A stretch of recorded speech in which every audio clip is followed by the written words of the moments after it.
तो हमारे ऋषि मुनियों ने जो व्यवस्था बनाई थी, आश्रम व्यवस्था, वो बहुत अच्छी थी। लेकिन हमारी खराबी ये है कि हम लोग एक आत्ममुग्धा में जी रहे हैं। आत्मविश्वास अच्छी चीज है, लेकिन आत्ममुग्धा एक सही नहीं है। हमारे ऋषि मुनियों ने जो बनाया था व्यवस्था, वो समय देश काल को रहते हुए बनाया था। मैं नहीं जानता उस समय उम्र क्या रही होगी, लेकिन आज को अगर हम मान के चलें और उसका वर्गीकरण करें और उस पे चलें, तो कई समस्याओं का निराकरण हो सकता है।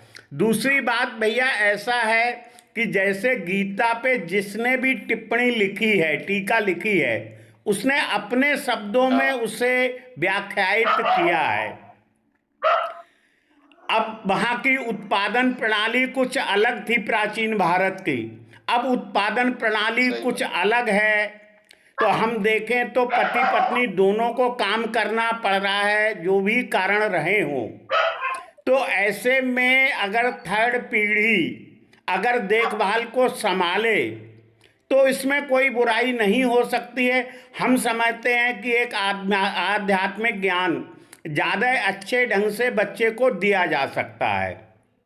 वैसे भी बच्चा शुरुआती अवस्था में केवल अनुसरण करता है, देखता है, बच्चे में इमोशनल फीलिंग होती है।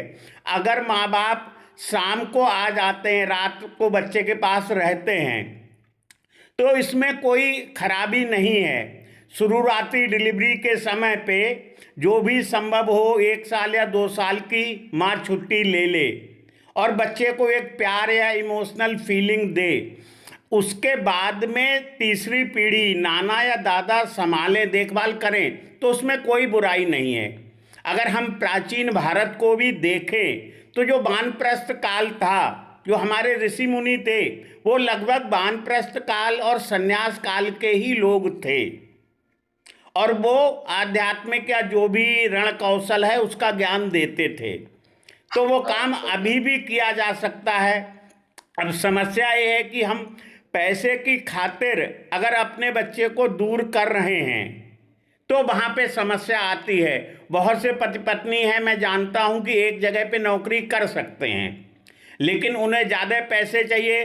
एक को गाजीपुर में अच्छी आमदनी हो रही है, दूसरे को गाजियाबाद में अच्छी हो रही है, तो वो इसलिए अलग अलग हैं और उसकी सज़ा बच्चों को मिल रही है।